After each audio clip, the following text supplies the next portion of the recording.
Jago mang jago. Wow. Kelihatan motor suara kenceng ya. Keren. Apa sih main game terus? Di kafe main game terus. Gak apa-apa dong Pak. Sekali-sekali kan di kafe juga nyantai Pak. Masa belajar dulu Pak? Di kafe itu harusnya kreatif, bisa menimbulkan banyak gagasan, sehingga kita bermanfaat. Walaupun kita ngopi, tapi kita ada hasil. Nah, seperti itu. Anak muda sekarang nggak boleh main game terus.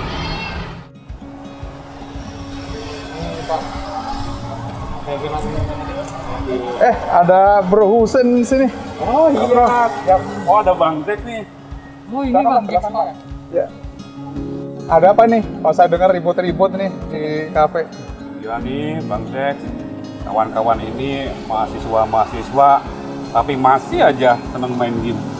Ya kan nyantai Pak. Jadi di kafe kan jadi kita udah belajar di kampus, di kafe main game nggak apa-apa lah. Oh, gitu. Nggak apa-apa sih, nggak apa-apa. Tapi sebenarnya di kafe itu kalau masyarakat atau anak-anak bilang di kafe itu tidak ada gunanya dan tidak ada manfaatnya, itu salah.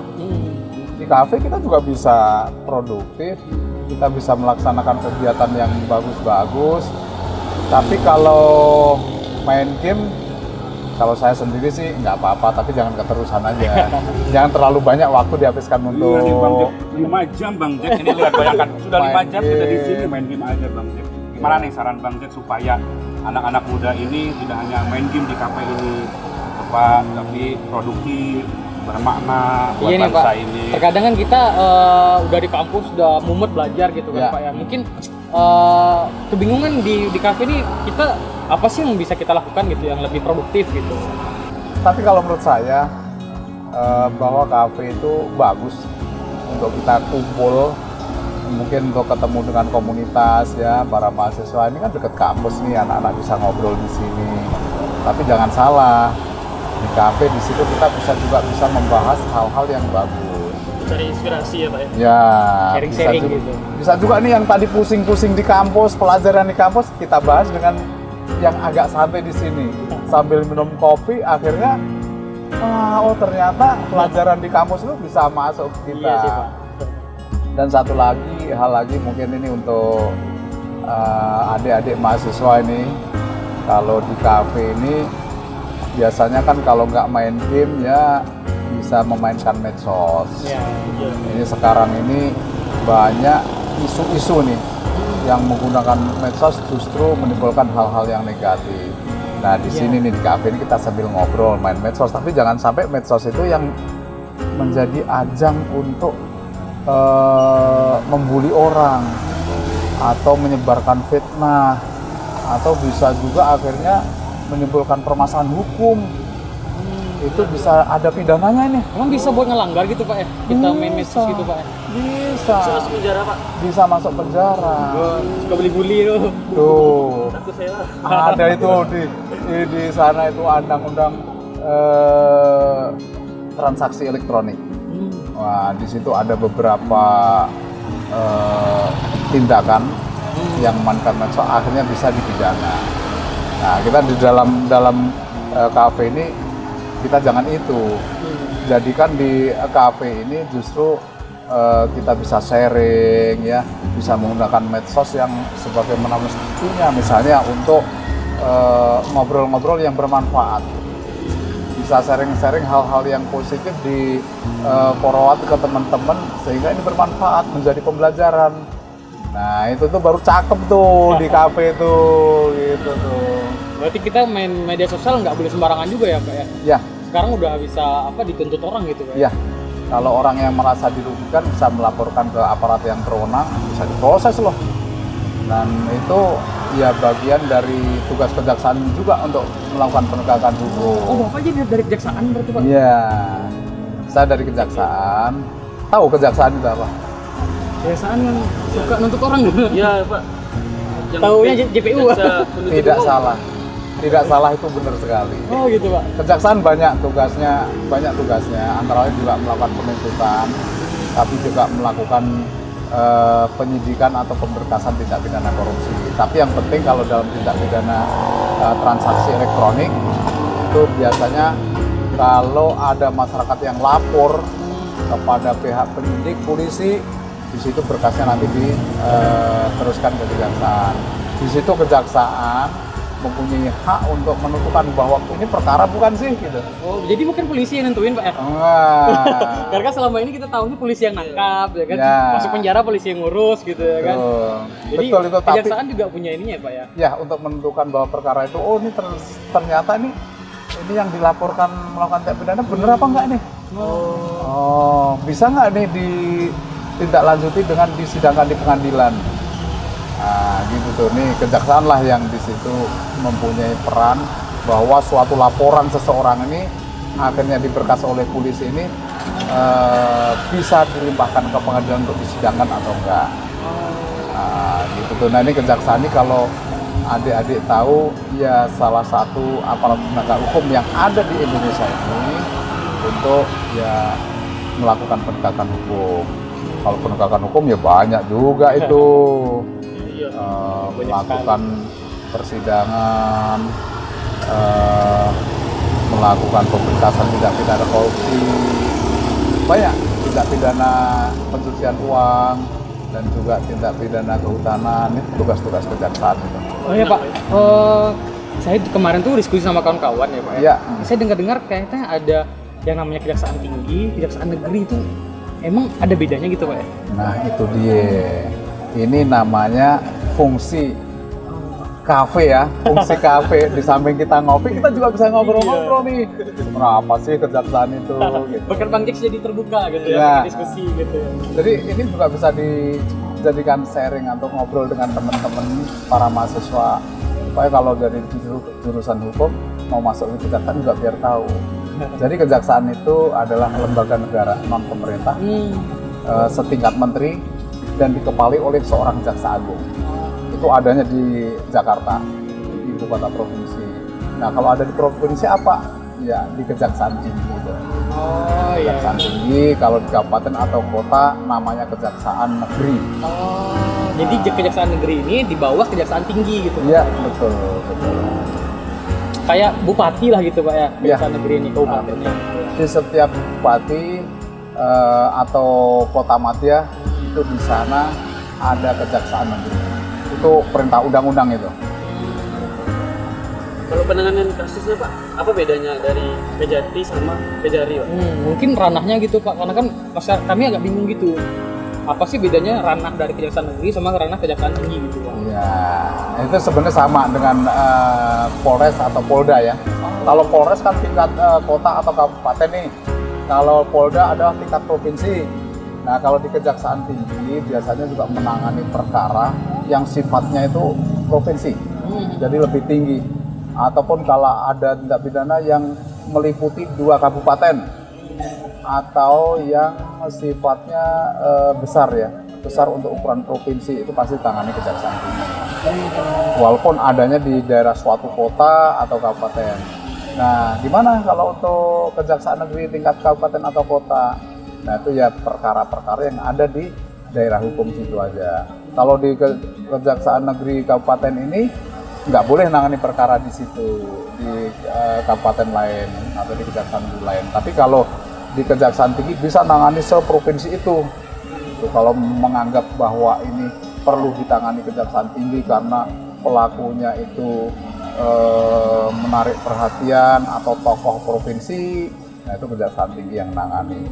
Atau kalau perkara korupsi itu tingkat kerugian negaranya itu tinggi, nah itu kejaksaan tinggi lah yang nangani. Itu kira-kira gambarannya kayak gitu deh.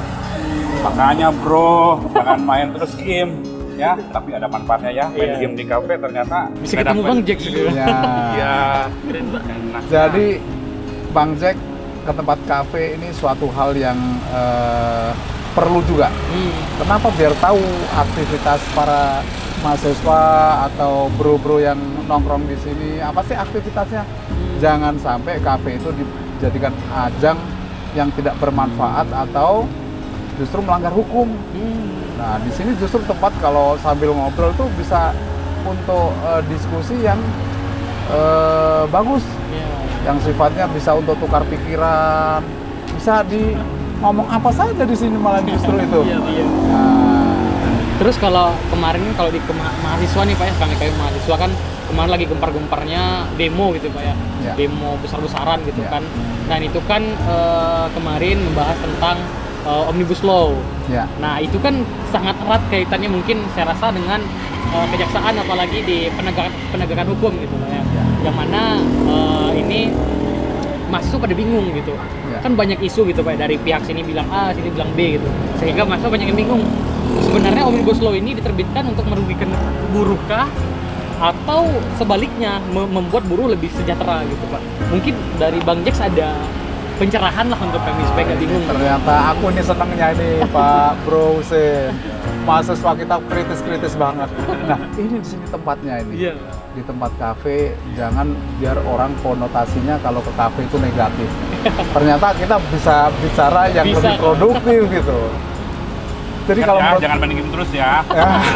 Kalau ada Bang Jax boleh gitu.